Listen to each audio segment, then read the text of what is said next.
Hey everybody, it's Lorenzo from GamesRadar.com, and I'm here with Alex Ward from Criterion Games, and we're showing off the Need for Speed Most Wanted WiiU version. How you doing? I'm good. Thank you for having us.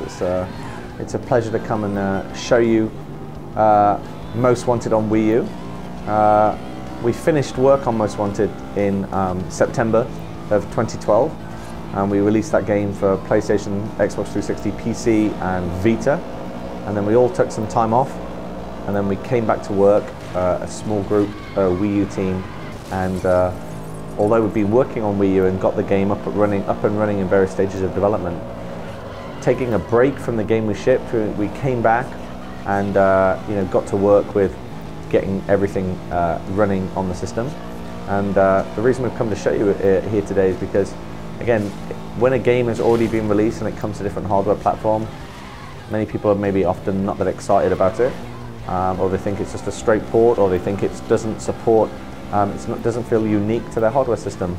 And with Wii U, it was a system where we didn't feel until we got the hardware ourselves at home, then it began to click with us as developers. We understood how we were going to use gamepad, and we knew that releasing a vanilla version of the game would just not be enough. It wouldn't do the machine justice. So first thing you'll see on screen, there's a notable increase in visual quality on the Wii U version. The system has more memory, so we're able to use the PC textures and assets, so the game has a much more high quality look. The road is more detailed, the lighting is improved, the draw distance is tweaked. So on Wii U, it's by far the best looking version of the game.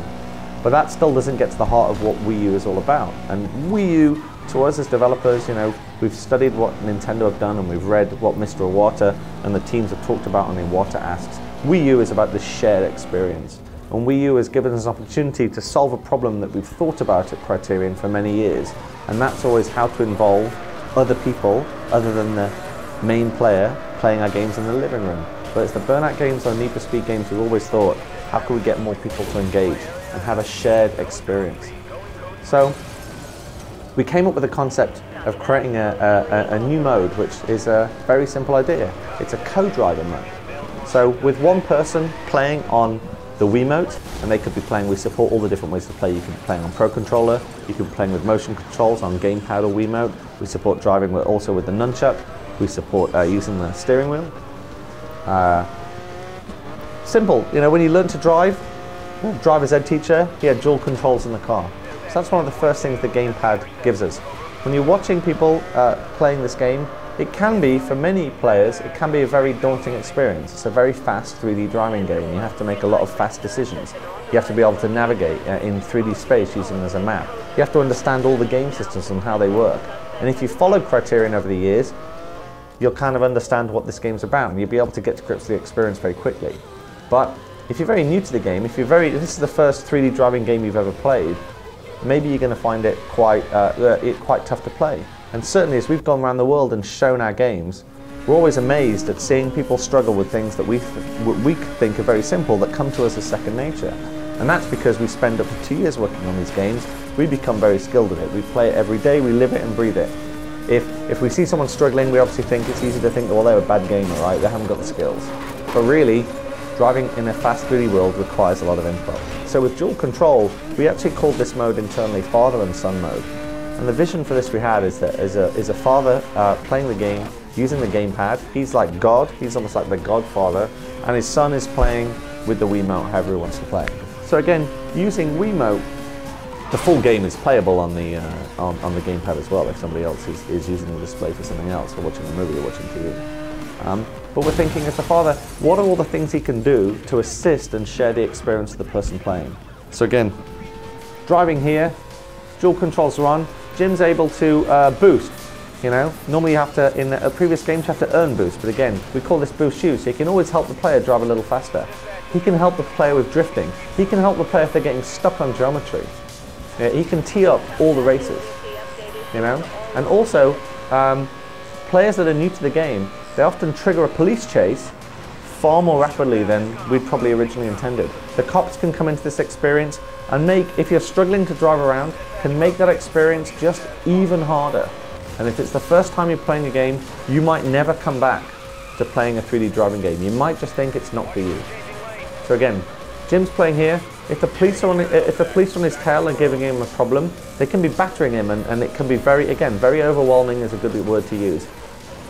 Jim, he can tap, look at the map, he can see where the cops are, he can tap the screen, right? He can tap to slow them down, he can tap to spin them out, or he can remove them completely. Jim's in control of all the cars in the game, whether the player in single player has found them or not. He's got all the cars, so again, if you don't want to be driving a Lamborghini, he can switch it out. He can switch out any of the cars in the game, you know, at any time. He can also repair the car for the player. He can spray the car a different color for the player. He can change day to night. If players are driving at night, we love driving at night. But again, some players find night has made an already tough game probably even more difficult for them if their TV is not set in an optimal way. Nighttime is tweaked, especially here on WiiU, and it's probably the best looking version of nighttime we've ever done. But again, it can be very, very challenging. So you can turn day to night at the touch of a button. But again, these are so-called professional gamers, paid to play games for a living. And still, they're getting taken down with the cops in the first race in the game, the easiest race in the game, but they can still have a problem. So when they jump out of this race, you'll see that Jim is able to serve up any car. He's able to queue up then instantly all the races. He's able to look at the map and see all the collectibles on the map. He can see which ones the player has found and which one the players haven't found. So again, you're having a shared experience in helping another player find a car, helping another player find that billboard they're missing, helping the player find the security gates so they can get through the game. We just came out to do the best job we could. We came out to use the gamepad everywhere we can, support Miiverse fully. Autolog and Miiverse are a great fit.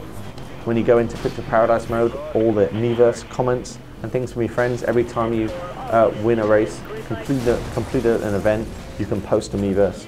And we believe that supporting Miiverse again is really important.